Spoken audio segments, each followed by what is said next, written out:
All right, so let's start with the big story that we are tracking on WION at this hour. Lebanon's Prime Minister Najib Mikati has expressed hope for a ceasefire with the State of Israel in the coming days. He said that the U.S. envoy, Amos Hochstein, had hinted during a phone call on Wednesday that a ceasefire in the Hezbollah-Israel war is possible before the American elections on the 5th of November. In a televised interview with the Lebanese broadcaster Al Jadid, he further said that he's in fact become more optimistic of the truce as the U.S. envoy is due to travel to the State of Israel on Thursday. Najib Mikati added that a ceasefire will be linked to the implementation of the UN resolution that ended the 2006 war between the State of Israel and Hezbollah.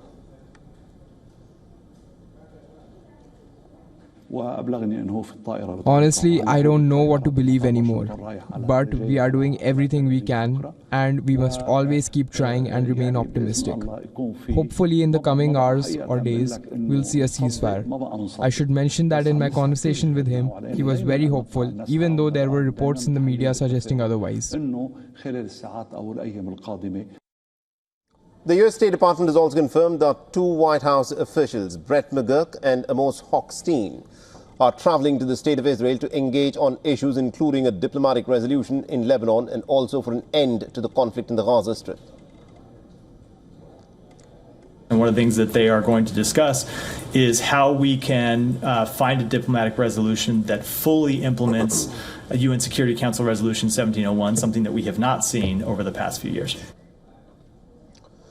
On the other hand, Hezbollah's new leader, Naim Qassem, has said that the group will agree to a ceasefire with the State of Israel under acceptable terms, but has added that a viable deal is yet to be presented. The statement has come as the Israeli Security Cabinet met to discuss a possible truce. Hours before that, Hezbollah chief had said that the armed Lebanese group will continue on its path of war in its resistance against the Israeli occupation. If the Israelis decide that they want to stop the aggression, we say we accept, but under the conditions that we see as appropriate and suitable. Furthermore, the Israeli military said that the Hezbollah command centers were hit during bombings on Lebanon's eastern city of Baalbek and Nabatea in the south. Explosions rocked the city of Baalbek shortly after the Israeli military issued warnings to the residents to evacuate. The Lebanon's health ministry said that at least about 19 people were killed in the Israeli bombings on two areas within the Baalbek region, which happens to be one of the oldest inhabitant regions anywhere in the world. And at least about 11 Lebanese people were killed in these Israeli bombings in the town of Sohmor in the eastern part of the Bekaa Valley. Meanwhile, Hezbollah has said that it fired rockets and drones at three Israeli military positions in northern Israel, including near Haifa and Akka. It later said that it fired rockets at a military training camp southeast of Tel Aviv. The United Nations peacekeeping mission in Lebanon recorded more than 30 incidents this month, resulting in property damage or injury to the peacekeepers, and about 20 of them from the Israeli fire and bombings. Now, the UNIFIL spokesperson has said that the peacekeepers performed their monitoring tasks and they are being deliberately targeted by the IDF.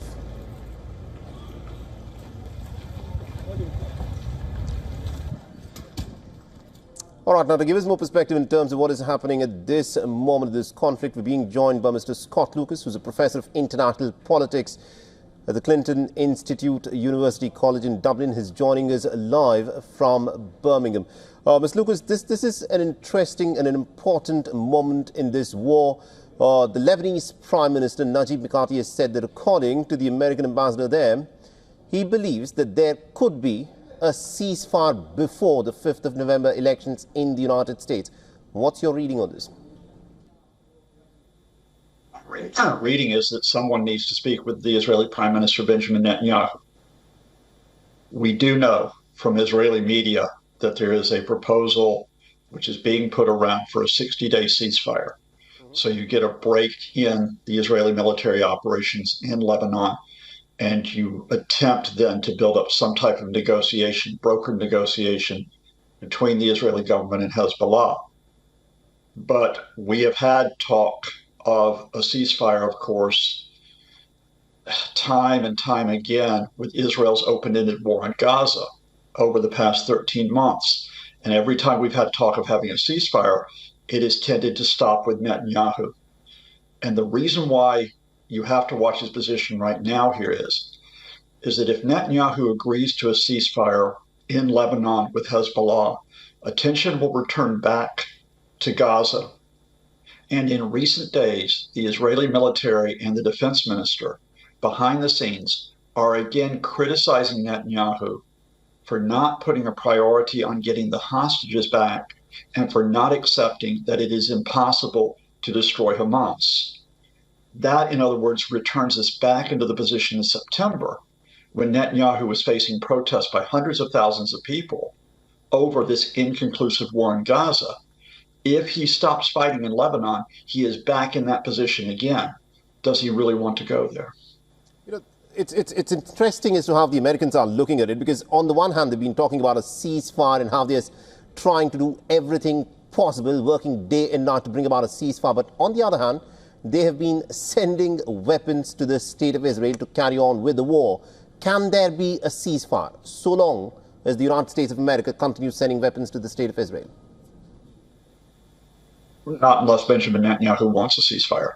I mean, you've summarized it very well, which is that the Secretary of State, Anthony Blinken, every time he goes out to the Middle East, and there have been, I think, 7, 8, 9 missions over the past 13 months, and he talks up the idea of a ceasefire.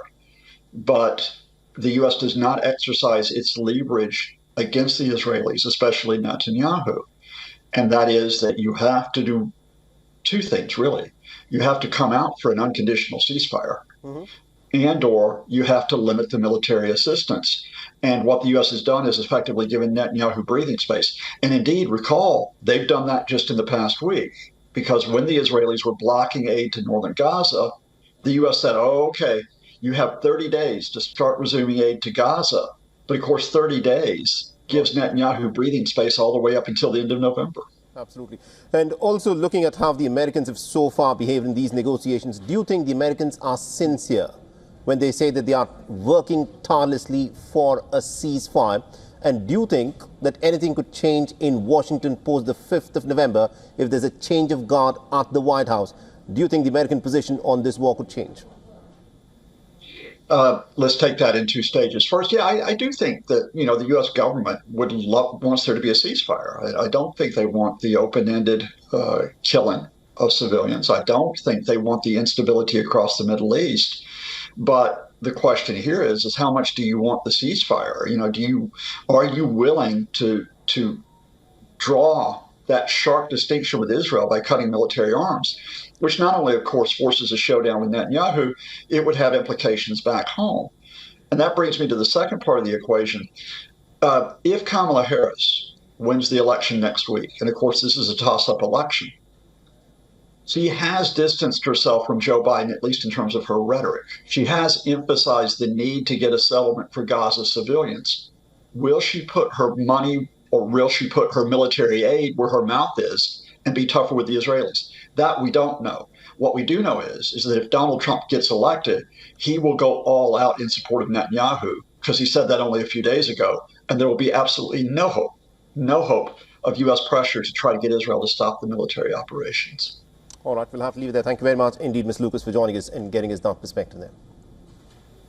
Thank you very much, and thanks to your viewers. For all the latest news, download the WION app and subscribe to our YouTube channel.